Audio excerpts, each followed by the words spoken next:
tayo'y di na nagkita.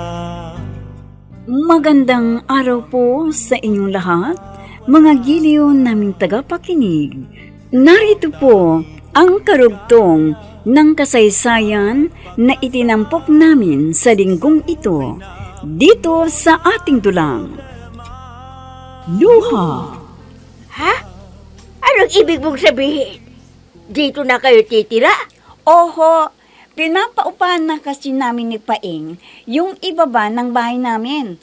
Para kahit paano, ay may mapagpukunan kami ng allowance ng mga apo ninyo. Allowance? Mataas naman ang sahod ng asawa mo kaya mo nga sila napapag-aral sa exclusive school Noon yun, inay. Hindi na ngayon. Bakit ba ang dami ninyong tanong? Hindi yung pa nga ako pinagpapahinga saan ba kami matutulog ng asawa ko? Di doon sa dati mong kwarto. Ano? Doon? Ang liit-liit ng kwarto kong yon. Hindi ako makahinga doon kung dalawa kami ng asawa ko. At saan kayo magkukwarto?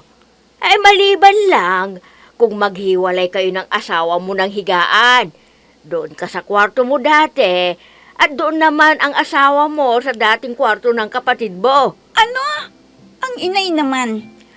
Papaghiwalay niyo kami ng higaan ng asawa ko? Ikaw nagrereklamo ka na masikip ang kwarto mo Ang ibig ko lang sabihin, doon kami magkukwarto ng asawa ko sa kwarto ninyo ni Itay. Ano? Oh, bakit? May katakataka ba doon? Wala nang Itay. Mag-isa na kayo doon Napakaluwang yun para sa inyo na mag-isa lang. Hindi ako mag-isa doon. Dahil kasama ko ang pamangkin mo sa kwartong yun.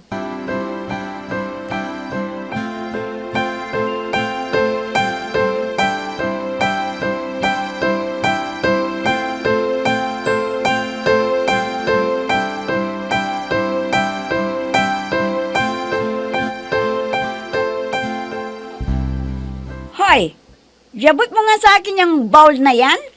Ho! Anak naman, Meggie ang pangalan ng pamangkin mo. Hindi Hoy.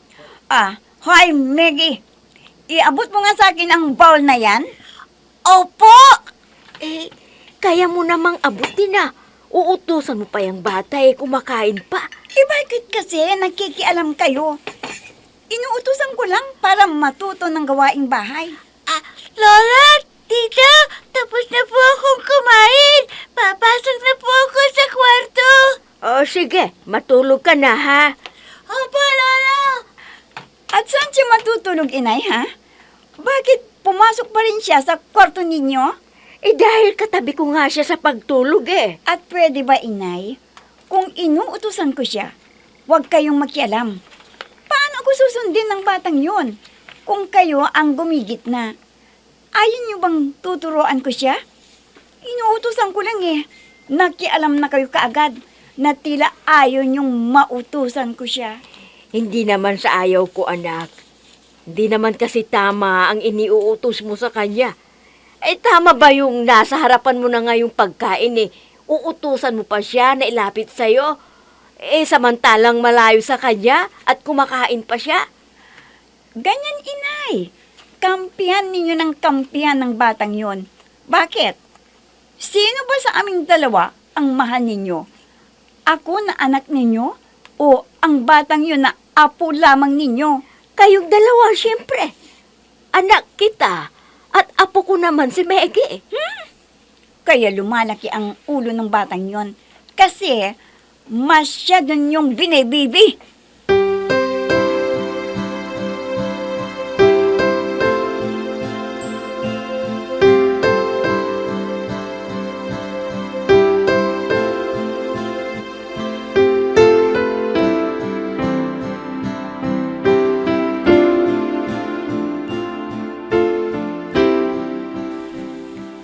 Hoy, Maggie! Gumising ka na nga dyan? Tito! Ang sarap-sarap ng pagkakahilata mo dyan. Dyan kami matutulog ng asawa ko. Ano ka ba, Beatrice? Natutulog na yung bata eh. Ginising mo pa? Bakit kasi natulog pa dito? Eh sinabi ko na nga kami ng asawa ko ang matutulog sa kwarto na ito.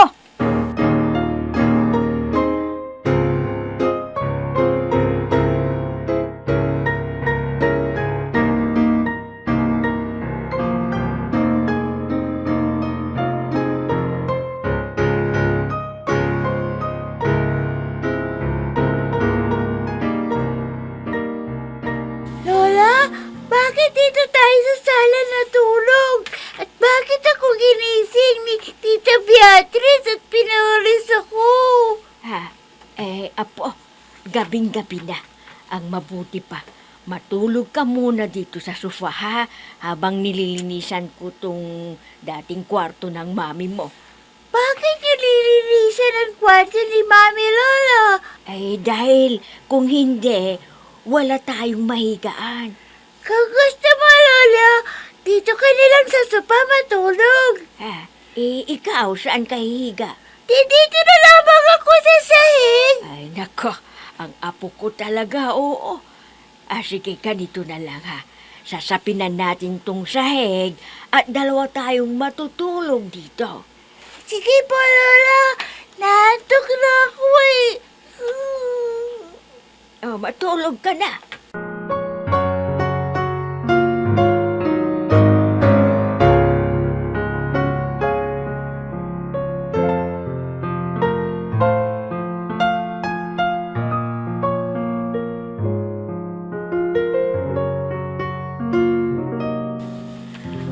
Ano ba kayo, inay?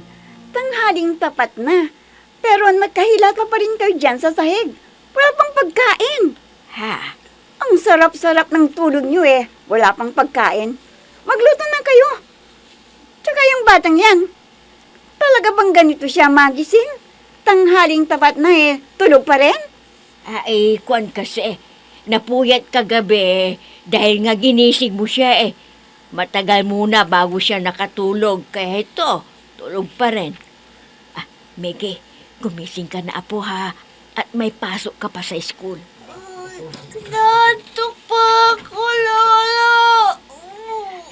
Gumising ka na.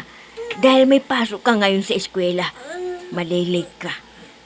Teka, magsasaing na ako para makakain ka na ng almusal mo ha.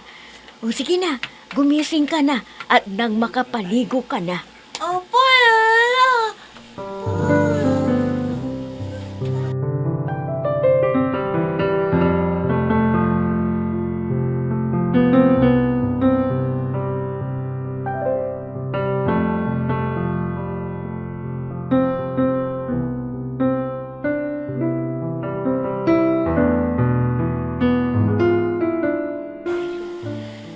Tapos na po akong kumain, Lola. Sige po, alis na po ako. Hoy! Saan ka pupunta, ha? Saan po di? Pupunta na po ako sa school. Ano? Aalis ka nang hindi mo lang nililigpit itong pinagkainan natin? Ang lagay pala niyan eh. Ako ang maghugas ng pinggang pinagkainan mo? Kasi late na nga siya. O sige na apo, pumasok ka na sa school para hindi ka na malate. Opo, Lola. Alis na po ako, Lola. Tita, At bye-bye. sinong maghugas nitong pinagkainan natin? Ako? Naku ha? Bagong manicure ako, no? Hindi bale, ako na lang ang maghuhugas ng pinagkainan natin.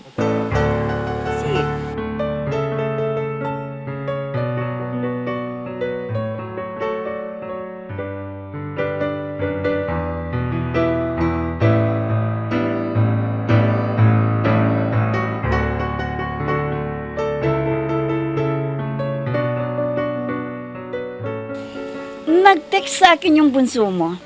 Humihingi ng allowance niya. Alam mo naman na kinuha na ng panganay mo yung renta ng itaas ng bahay. Magdalensya ka muna. Dahil hindi pa ako nakakaharap ng bagong trabaho. Bakit kasi?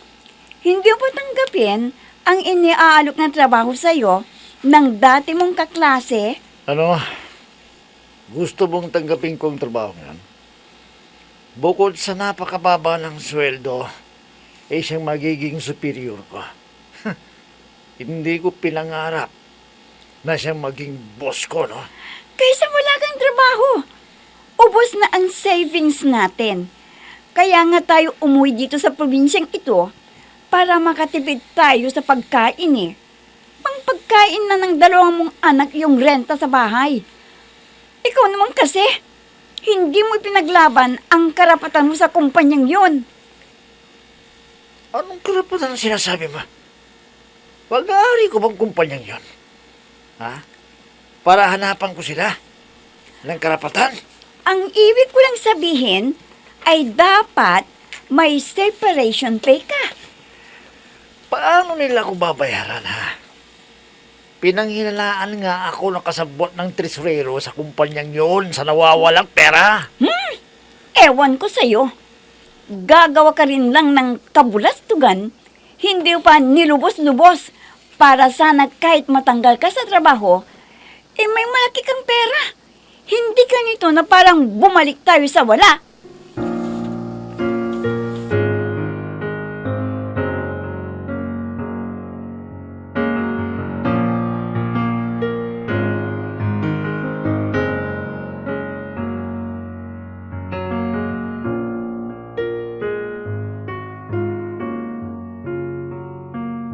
Inay, may pera ba kayo dyan?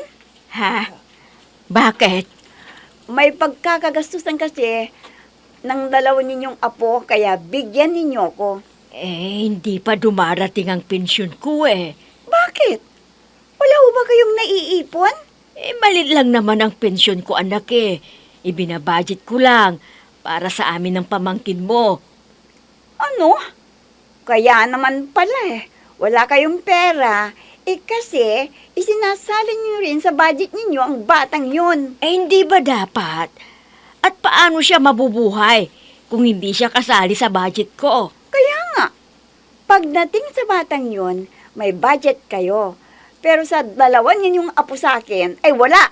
Nagkataon lang naman ngayon, anak. Dahil hindi pa nga dumarating ang pensyon ko. Kaya nga, wala pa kayong ipon dyan. Lahat ba? Ginagastos ninyo para sa batang yon? Sige na. Oo na. Tama na. At magdidilihin siya na lamang ako ng pera na ibibigay ko sa'yo para sa mga anak mo. Nag-iisa ka lang.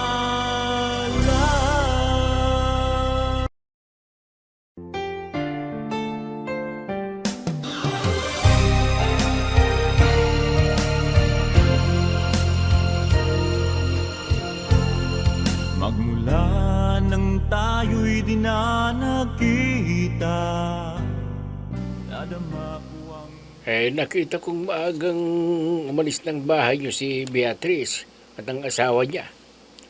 Oo. Kasi padadalhan daw ng pera yung dalawa niyang anak. May pera pa lang anak mo. Bakit hindi ka na lang umutang sa kanya kanina? Ang totoo niyan sa kanya ko ibinigay ang perang hiniram ko sa'yo kanina. Ano? Oo. Nawalan daw ng trabaho ang asawa.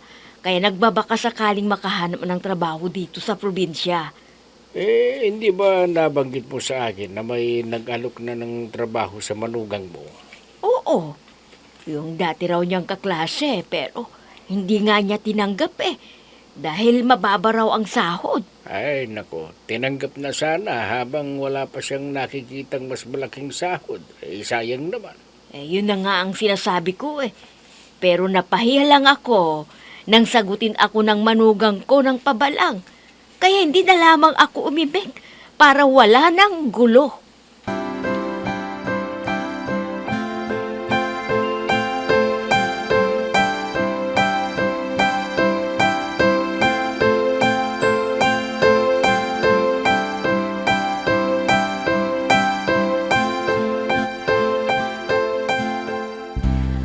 Ano ba kayo, inay? Ang dami-dami na naman ninyong kinakain. Magtira naman kayo para mamaya. Ha? Oh, ano bang kakainin natin mamaya kung hindi kayo magtitira ng pagkain? Marami naman tayong pagkain sa ref Ang lagay ba naman yan? Porque nakikita nyo na maraming laman ang ref, ikakainin nyo na lahat? Hindi naman sa ganun, anak. Ang akin lang, bakit natin titipirin ang sarili natin sa pagkain? Marami naman tayong pagkain sa ref. Inay naman! Bakit ba ang tigas-tigas ng ulo ninyo? Sinabi ng kunti lamang ang kainin nyo Nakikipagdiskusyon pa kayo sa akin. Good morning, Lola! Good morning, Tita! Ano pong ulam? Isa ka pa! Magigising ka ng tanghali. Tapos, tatanungin mo kung anong ulam. Walang ulam! Ha? Walang ulam? Oo, kaya umalis ka na. Pumunta ka na kung saan mo gustong pumunta. Biyano ka ba? Ganyan ka ba magsalita sa harapan ng mga anak mo? Bakit? Anak ko ba yan? Hindi mo nga siya anak, pero anak siya ng kapatid mo. Kaya parang anak mo na rin siya.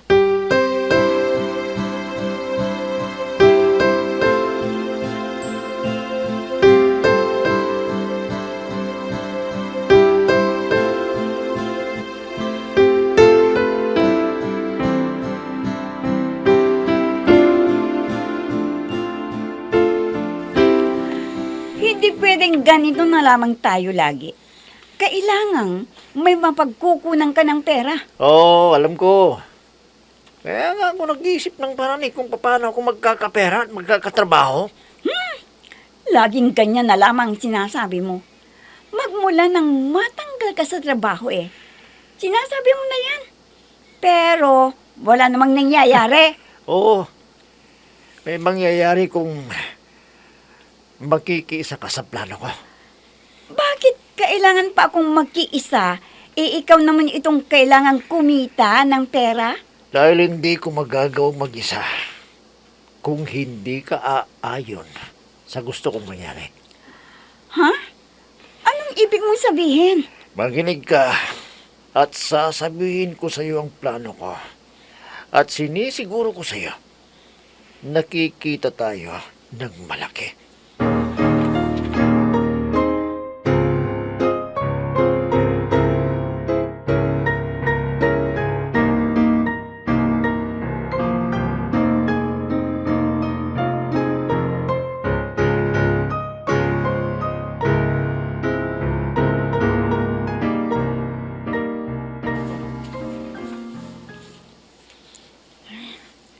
Lagi na lamang akong nag-iisa. Naturing ang may asawa ko, pero lagi namang wala sa tabi ko. Oh, gising ka pa pala. Hindi mo na sana ako hinintay. Ginabi ka na naman ng uwi. Hindi mo naiisip na naghihintay ako sa iyo. Pwede ba, Adelaida? Matulog na tayo. Inaantok na ako. Hindi mo na talaga ako mali. Hindi na ikaw ang dating Arthur na nagmahal sa akin ng labis-labis. Ako pa naman ito, Adelaida. Hindi pa rin nababawasan ng pagmamahal ko sa'yo. Kung ganun, bakit ganito na tayo ngayon? Dati-dati ang saya-saya Alam mo natin. ang dahilan, Adelaida. Gusto ko ng anak. Alam mo yan. Gusto ko ng anak. Pero ikaw ang may kakulangan, hindi ako. Bakit mo ako pinahihirapan? Kaya hindi ako ang maong kundi ikaw. Kung ako lang sanang may pagkukulang, matatanggap ko. Pagkakalunan pa ba natin ito? Kaya nga ayaw kong umuwi dito Dahil nadramahan mo lang ako. Gusto mo ng anak? Pero ayaw mo naman ang isiniswestiyon ko sa iyo. Dahil gusto ko ay sarili kong dugo ang maging anak ko. Hindi ng ibang tao. Hanggang kailan tayo ganito, Arthur? Hanggang kailan? Nag-iisa ka lang.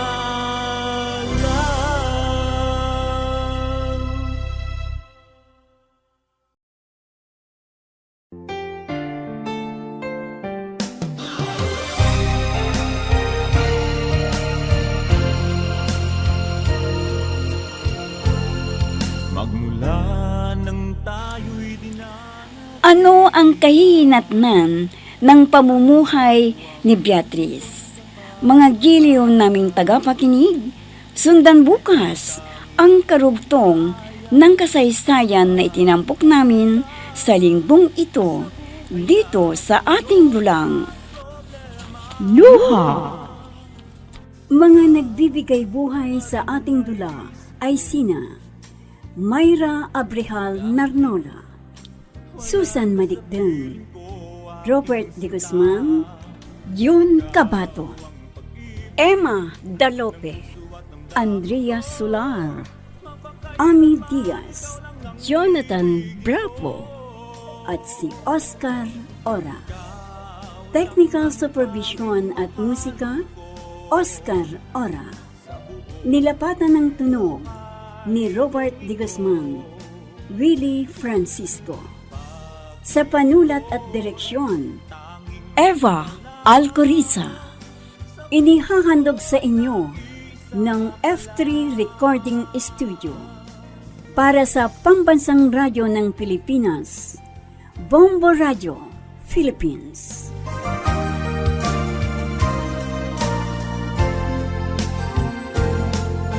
Ang naalaala nating di malilimutan, kay sarap ng ating suyuan. Lagi kong natatandaan, maligayang araw